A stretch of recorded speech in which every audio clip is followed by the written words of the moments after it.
Friends, Ram Ram. Friends, आज का जो टॉपिक है वो नॉट फॉर प्रॉफिट ऑर्गेनाइजेशंस में एक महत्वपूर्ण आइटम्स है और ये है सब्सक्रिप्शंस से। आप देखेंगे कि जो एनपीओ है, जो नॉट फॉर प्रॉफिट ऑर्गेनाइजेशंस है, जब उसका आप सम्स प्रैक्टिकल क्वेश्चंस आप सॉल्व करते हैं तो ये टर्म्स आपसे बार बार इंटरेक्ट होता है, आपको हमेशा फेस करना पड़ता है। और ये केवल टर्म्स ही नहीं है, ये टोटल कैलकुलेशन बेस्ड है। आपको करेंट ईयर के लिए सब्सक्रिप्शन से निकालना होता है जो कि इनकम एंड एक्सपेंडिचर अकाउंट में शो होता है। हम लोग इसी पे थोड़ा चर्चा करेंगे और इसको डिटेल्स में समझेंगे। हालांकि मैंने इसके पहले 2 कॉन्सेप्ट बिल्डिंग वीडियोस अपलोड किया हुआ है, जिसमें पहले में मैंने बताया था एनपीओ के बारे में कि नॉन प्रॉफिट ऑर्गेनाइजेशंस क्या होता है, क्या फंक्शन करता है। और सेकंड वीडियो जो है वो काफ़ी इम्पोर्टेंट इसलिए लग रहा है मुझे कि उसमें मैंने बताया कि एक एंटिटी, एक ऑर्गेनाइजेशन एक्सपेंस कब बुक करती है, वो पेमेंट के बेस पे करती है या वो ड्यू बेसिस पे करती है। मैं दोनों का मीनिंग भी वहाँ क्लियर किया था, आप उसे ज़रूर देखें।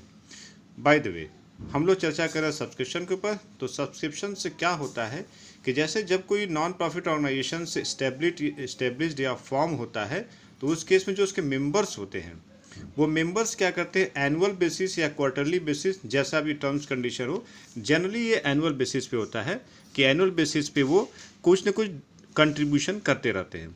उसी कंट्रीब्यूशन को ये एनपीओ सब्सक्रिप्शंस कहता है। ठीक है, अब सब्सक्रिप्शंस चूँकि एनपीओ के लिए क्या होता है, ये इनकम होता है।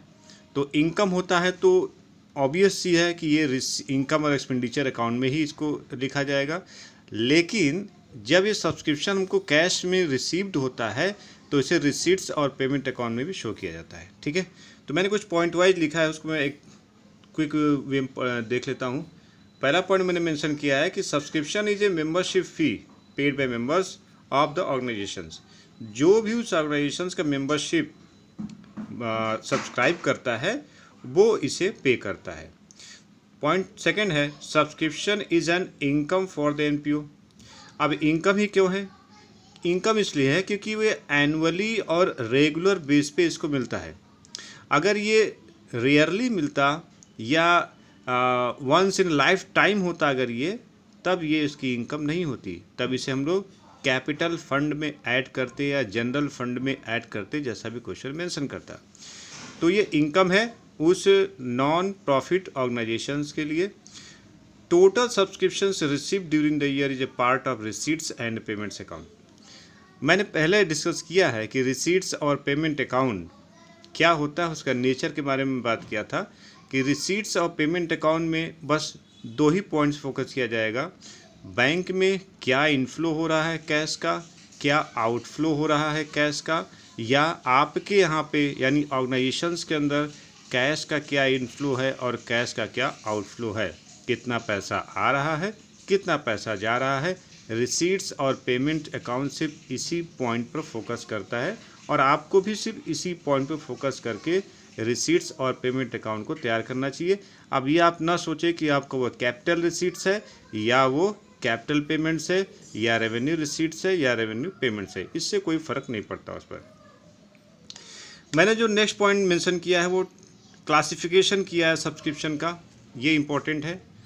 आप देखें तो आपके क्वेश्चन में जो सब्सक्रिप्शन का पैटर्न होता है उसमें ये पॉइंट्स जनरली आपको मिल जाएंगे। पहला पॉइंट है कि total subscription received during the year. जो भी सब्सक्रिप्शंस आपको रिसीट्स होता है, चूँकि अगर रिसीट पेमेंट अकाउंट प्रिपेयर करके क्वेश्चन में मेंशन किया है तो वो रिसीट साइड में मेंशन होता है, अदरवाइज ये इन्फॉर्मेशन में दिया होता है। तो एक तो हो गया आपके पास total received subscription during the year. दूसरा होता है कि ऐसे मेंबर्स होते हैं कि जो सब्सक्रिप्शन का पेमेंट नहीं कर पाते हैं, जिसको आप अनपेड सब्सक्रिप्शंस कह सकते हैं। वो फ्यूचर किसी डेट में पेमेंट करते हैं, तो उनके लिए जो टेक्निकल वर्ड है वो आउटस्टैंडिंग सब्सक्रिप्शन वर्ड आया है। हालांकि आउटस्टैंडिंग का आपने देखा होगा 11th स्टैंडर्ड में, तो एक्सपेंस के लिए यूज किया जाता है। तो एक्सपेंस के लिए यहाँ पे यूज तो नहीं है, यहाँ पे है इनकम के लिए, लेकिन उसका जो सेंस लिया गया है अनपेड, तो अनपेड वर्ड तो यहाँ भी क्लियर फिट होता है। तो तो सब्सक्रिप्शन आउटस्टैंडिंग मतलब होता है कि वो सब्सक्रिप्शन जो अनपेड है बाय द मेंबर्स, तो मेंबर्स ने जो उसे पे नहीं किया है वो उसे अनपेड सब्सक्रिप्शन या आउटस्टैंडिंग सब्सक्रिप्शन कहा जाता है। ये दो पार्ट में आप डिवाइड कर दीजिए। ये दिया होता है करेंट ईयर के लिए भी दिया होता है और प्रीवियस ईयर के लिए दिया होता है। तो पहला point related to previous year, PY मैंने एब्रिवेट किया है, शॉर्ट किया है, इसका एक्सटेंशन है प्रीवियस ईयर जो आपका करेंट ईयर के पहले है। दूसरा है कि आउटस्टैंडिंग सब्सक्रिप्शन जो है रिलेटेड टू करेंट ईयर जो आपका रनिंग चल रहा है। जैसे इस समय क्या है 2022-23 ये हमारा ईयर क्लोज हुआ है और हमारा ईयर चल रहा है इसमें 2024-25 ये फाइनेंशियल ईयर है। तो जो करेंट ईयर मतलब जिस ईयर का मैं receipts and payment, income, expenditure, balance sheet तैयार कर रहा हूँ, ये उसके रिगार्ड में करेंट ईयर की बात कर रहा है। नेक्स्ट है आपका एडवांस सब्सक्रिप्शन, सेम है वहाँ पे, रिलेटेड टू प्रीवियस ईयर है, related to current year. It means आप अगर देखें इसको तो जितना भी सब्सक्रिप्शन है अगर उसको हम लोग बाइफरकेट करें तो एक सब्सक्रिप्शन मिलेगा आपको जो रिसीप्ट हुआ है वो आपके रिसीट्स पेमेंट अकाउंट में शो करेगा या इन्फॉर्मेशन दिया होगा total subscription during the year. दूसरा आउटस्टैंडिंग और तीसरा है एडवांस। आउटस्टैंडिंग एडवांस को दो पार्ट में डिवाइड करिएगा आप, एक देखिएगा कि प्रीवियस से रिलेटेड होगा और दूसरा होगा करेंट ईयर से रिलेटेड होगा।